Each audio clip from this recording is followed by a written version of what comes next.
Market లో invest చేసి మీ డబ్బులు డబుల్ చేసుకోవాలనుకుంటున్నారా? సుందరరామిరెడ్డి గారి లైవ్ సెమినార్ కి అటెండ్ అవ్వండి.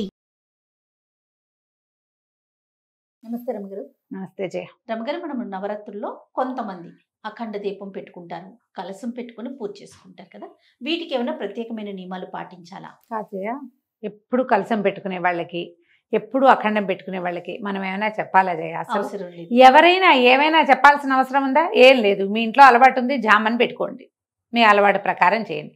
అలవాటు లేని వాళ్ళు మేము చేద్దాం అని మీరు ముందుకెళ్ళకపోవటమే మంచిదమ్మా. ఎందుకంటే ఈ అఖండం కానీ కలశం కానీ రక్షించాలి. 11 రోజులు మెయింటైన్ చేయాలి. అఖండం లాంటివి ఎక్కడ పెట్టుకుంటారు జయ? పెద్ద పని, చాలా పెద్దది.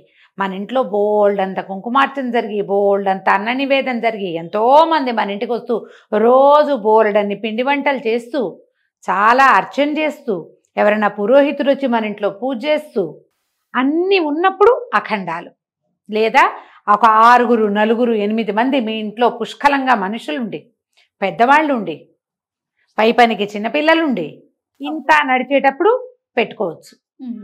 కొత్తగా మాత్రం ఇలాంటివి మొదలు పెట్టుకోవద్దు. నా సలహా అయితే అది. డిస్కరేజ్ చేస్తున్నానని అనుకోకండి. మిమ్మల్ని ఇంకో దానికి ఎంకరేజ్ చేస్తాను నేను. మొదటి రోజు నుంచి చివరి రోజు దాకా రోజు ఒక ఖచ్చితమైన నియమం పెట్టుకుని, పొద్దున్న 6 గంటకి దీపం పెట్టేయాలి. ఏదైనా లలితా సహస్రమో, త్రిశతో, ఖడ్గమాలో, ఓ సౌందర్యలహరో, రామాయణమో, సుందరకాండో, లేకపోతే ఏదంటే దుర్గా సప్తశతో, చండీపారాయణమో చేయాలి అని పెట్టుకుని చేసుకోండి. ఏదైనా సరే నియమం పాటించండి. ఇది తప్పనిసరిగా అమ్మవారికి అన్న నివేదన అనేది ఒక నియమం పెట్టుకోవచ్చు. 2 పూట్ల దీపారాధన రెండో నియమం. 2 పూట్ల లలితా సహస్రనామం మూడోది. కొంచెం కొద్దిగా అయినా చండీ సప్తశతి 10 రోజులు రోజుకొక అధ్యాయం చొప్పునైనా ఈ 11 రోజులు చదువుకుంటామని చండీ పారాయణం పెట్టుకోండి, మంచిది. రామాయణం చదువుకోండి, ఇంకా మంచిది. ఇలా ఏదైనా ఒక నియమం పెట్టుకుని మానకండ. అమ్మ 11 రోజులు చేయటం సులువు కాదు జయ, బరువు. నీకు అలవాటుగా ఉండి ఎప్పుడు ఏటా చేస్తారు. కొందరు ఇళ్లలో చూడు పద్ధతిగా చేసుకుంటారు. వాళ్ళకి చెప్పేదేమిటి? ఏం లేదు. ఈ కలశ స్థాపన కూడా, కలశం పెట్టాలన్నా కూడా కలశానికి అన్న నివేదన కావాలి జయ. కలశాన్ని చక్కగా స్థాపించడం, ప్రాణప్రతిష్ఠ చేయటం, ఇవన్నీ మామూలు ఇళ్లల్లో ఉండే అమలకలకి కుదురుతాయమ్మా? కష్టం కదా. మంత్రం తెలియాలా మరి. ఇప్పుడు ఇవేమన్నా పెట్టుకుని దీనివల్ల అదేదో వచ్చేస్తుందని నమ్మకండి. ఇప్పుడు కలశాలు ఇప్పుడు చూడు, మన ఈ కర్నూలు ఆ వైపు అందరి ఇళ్లలోనూ రోజు కలశం ఉంటుంది. వాళ్ళ అలవాటు, వాళ్ళ పద్ధతి. వాళ్ళు ఎవరింటికో వెళ్ళాం మేము బళ్ళారిలో. ఈ కలశంలో కొబ్బరికాయ, ఎందుకు కొబ్బరికాయలు ఇంత ఎత్తు చెట్టు ఉందమ్మా వాళ్ళ ఇంటో. పెట్టిన కొబ్బరికాయలు అక్షరాల కొబ్బరికాయలో మొలకొచ్చి ఇంతెత్తునుంది చెట్టు, బాగా 4 అడుగులు టైటా వచ్చింది పైకి. ఏం చేస్తారు నాయన దీన్ని అంటే, గుళ్ళో ఎక్కడైనా పాతి పెడతామమ్మా, మేము ఎప్పుడు పెట్టుకుంటాము. మెల్లిగా తడికి మొలకెత్తుతాయట కొబ్బరికాయలు. మొలకెత్తితే గొప్ప, మంచిదట. మొలకెత్తిన కాయలు ఫుల్ కాయ పెట్టుకుంటారు. ప్రతి వారమో నెలకో వాళ్ళ విధానాలు ఉంటాయి. మారుస్తారట నీళ్లు, కలశం అంతా తుడుచుకుంటారు. అక్కడ పద్ధతి వేరు. అలా కాకుండా మనం పూజకి కలశం అనగానే ఏం చేస్తాం, ఓ చెంబు ఇత్తడిదో వెండిదో రాగిదో ఏదో ఒక చెంబు, అక్కడి నుంచి మామిడాకులు, దాని నిండా బియ్యమో లేకపోతే నీళ్ళలో పోస్తాం, పైన ఒక కొబ్బరికాయ పెడతాం, ఒక జాకెట్ మొక్కని మడత పెట్టి చక్కగా అలంకారం చేస్తాం, పసుపు బొట్టు పెడతాం. ముందు గణపతి పూజ చేయాలి, కలశ స్థాపన చేయాలి, మళ్ళీ ఏంటి ఒక పీట మీద బియ్యం పోసి దాని మీద కలశం పెట్టుకుంటాము. ప్రతిరోజు రక్షించాలి. ఈ కలశం పెట్టడం అంటే పెట్టేది కలశం పెట్టడం గొప్ప కాదు. ఆ కథ నడపద్దు 11 రోజుల పాటు. ఒక రోజు పెడితే మనం 11 రోజులు ఉంచుకునేలాగానే ఉండాలి. మీరు పెట్టుకుంటే త్రిరాత్రం పెట్టుకుంటే 3 రోజులు రాత్రి సప్తమి, అష్టమి, నవమి పెట్టాం, దండం పెట్టేశాం. 11 రోజులు మీ ఇంట్లో పురాతన కాలం నుంచి అలవాటు ఉండి దాన్ని సపోర్ట్ చేయడానికి మీకు 4 మనుషులు ఉంటే దాంట్లో అది పెట్టుకోవచ్చు. కలశానికి కూడా నివేదన అవసరమేనా రమ్మగారు? 100%. పూర్ణ కలశానికి కూడా అన్న నివేదన అవసరం. చక్కగా మడి శ్రద్ధగా చేయాలి. అవి ఇవి కలుపుకోకూడదు.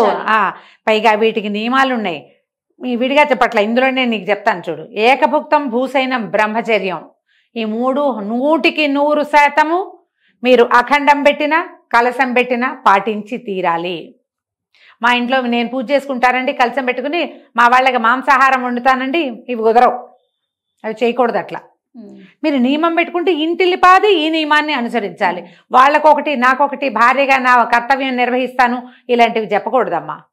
ఇవి పెట్టుకున్నప్పుడు దీని ప్రకారంగా వెళ్ళండి.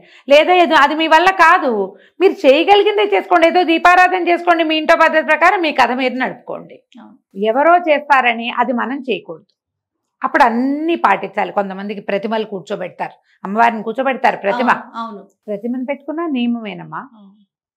మీరు ఇంత పెట్టుకుని ఒక పెద్ద ప్రతిమను పెట్టి ఒక ప్రాణప్రతిష్ఠ చేసి అది చేశాక మనం ఏదో ఒక మనకి తోచిన వేషం వేస్తామంటే ఎట్లా కుదురుతుందా? ఇది మానేయండి హాయిగా, కృష్ణారామ అనుకోండి, గోల లేకుండా. ఎక్కువ చేసుకోవద్దు కానీ మానేయకండి. మంచి రోజులు ఇవి మామూలుగా 9 రోజులు చేసి ప్లస్ 10వ రోజున చక్కగా పేరెంటాలు చేసుకుని ఫ్రెండ్స్ని కలుసుకునేవాళ్ళం. ఇప్పుడు 10 రోజులు చేసి 11వ రోజు మనం పూర్తి చేసుకుంటున్నాం. ఇన్ని రోజుల పాటు మనం అమ్మని ఆరాధించి అర్చించి ఆమెని ప్రసన్నం చేసుకునే అవకాశం ఉన్నప్పుడు చక్కగా కలిగింది, తోచింది, చేయగలిగింది నియమం తప్పకుండా చేసుకోవచ్చు కదా. లలితా సహస్రనామం పెద్దదనుకుంటే ఏమొద్దు, చాలా సింపుల్. ఈ లలిత ఇది ఉంటుంది, మన ఏమంటారు లలిత పంచకం, 5 శ్లోకాలు హాయిగా చదువుకోండి. అది రాదు, ఒక్క శ్లోకం శ్రీమాత్రే నమః చెప్పుకోండి.